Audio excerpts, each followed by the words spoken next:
नमस्कार दोस्तों। अभी हाल ही में यूएई और सऊदी अरेबिया के द्वारा रूस के राष्ट्रपति व्लादिमीर पुतिन का बिल्कुल इस तरीके से स्वागत किया गया जैसे हमारे गांव वगैरह के अंदर शादी ब्याह के अंदर अपने दामाद का स्वागत किया जाता है पहले दिन। और इस तरीके का स्वागत देख करके अमेरिका को बड़ा झटका लगा है। ठीक है, बिल्कुल शादी में आने वाले विलेन के तरीके।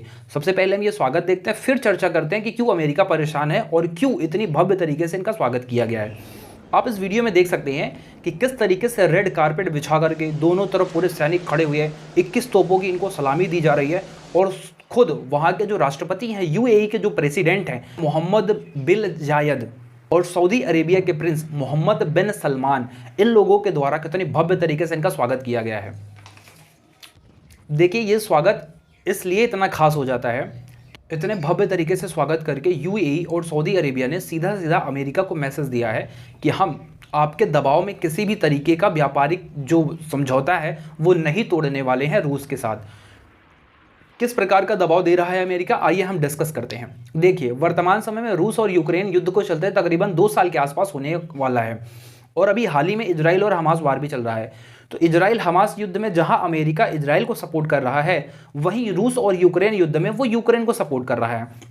ऐसे में वर्तमान समय की जो स्थितियां हैं, जितने मुस्लिम कंट्रीज हैं वो लोग फिलिस्तीन यानी हमास के पक्ष में हैं और जो रूस है, रूस वो ईरान और हमास के लीडर को बैठा करके अपने यहाँ लगातार मीटिंग्स कर रहा है। इजराइल और हमास के बीच जो जंग हुई है उसका पूरी तरीके से जिम्मेदार ठहरा रहा है अमेरिका को। तो इससे अमेरिका परेशान है। वहीं इस तरीके की बातों की वजह से मुस्लिम कंट्रीज की जो पब्लिक है उनका भी बहुत ज़्यादा दबाव है गवर्नमेंट के ऊपर, साथ ही कई मुस्लिम कंट्रीज का भी प्रेशर है, आप भी इजराइल के खिलाफ बढ़ चढ़ करके बोलिए।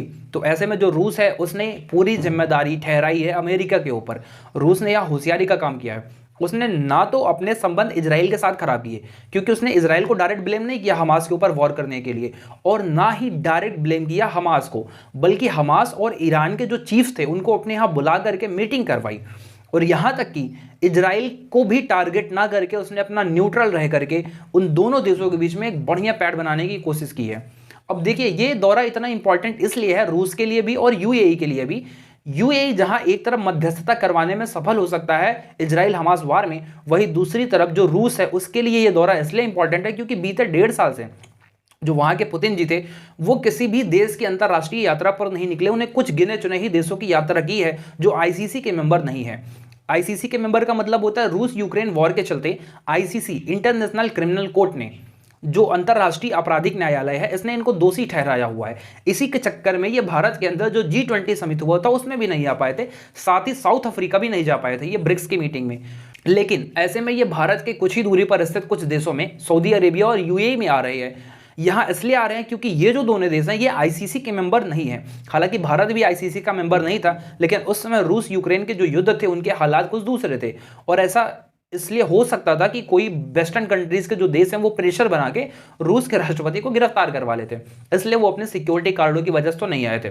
लेकिन दिसंबर एंड में या हो सकता है 2024 में, जहां तक है रूस के राष्ट्रपति जो पुतिन जी है इनका दौरा होने वाला है भारत में और वो विजिट करने वाले हैं भारत में। इन्होंने मोदी जी की भी बड़ी तारीफ करी है। इन्होंने कहा कि मोदी जी जैसा लीडर, बेबाक छवि का लीडर, किसी से ना दबने वाला लीडर मैंने आज तक देखा नहीं है, और इनको दबाना किसी भी तरीके से पॉसिबल ही नहीं है किसी भी कंट्री के द्वारा। ठीक है, तो अब बात करते हैं इस दौरे में बातचीत क्या हुई है। मेन मुद्दा तो यही है। इस दौरे के अंदर डिफेंस के ऊपर बातचीत हुई है, ऊर्जा संकट के ऊपर चर्चा हुआ। ऊर्जा संकट, डिफेंस, हथियारों के ऊपर, खरीदारी के ऊपर, साथ ही ओपेक प्लस को मजबूती देने में, और रसिया यूक्रेन संकट के ऊपर विस्तृत चर्चा की गई है रसिया, यूएई और सऊदी अरेबिया के बीच में। तो ऐसे में ये जो देश है इन्होंने जो मेन जो बात करी है वो है इजराइल और हमास के वार को लेकर के कि किसी भी तरीके से इस वार को रुकवाया जाए, क्योंकि जिस तरीके से इजराइल बढ़ रहा है हमास के ऊपर, अभी बीच में वॉर डिक्लेयर हुई थी कि वॉर ऑफ हुई है, लेकिन फिर से वॉर स्टार्ट हो गई है।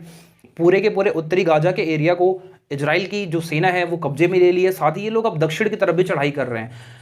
मतलब ये पूरी की पूरी फाइल निपटाने के मोड में निकले हुए हैं। तो ऐसे में जितने मुस्लिम कंट्रीज हैं उनका प्रेशर पड़ रहा है कि आप इस युद्ध को रुकवाइए और इजराइल के खिलाफ बोलिए, बिल्कुल टर्की के तरीके। जो टर्की के चीफ है अर्दवान, उन्होंने जिस तरीके से बोला है कि नेतन्याहू को हम जेल में डाल देंगे अगर किसी भी तरीके की घटना हमारे देश में करवाने का प्रयास करते हैं या हमारे यहाँ के लोगों को मरवाने का प्रयास करते हैं तब।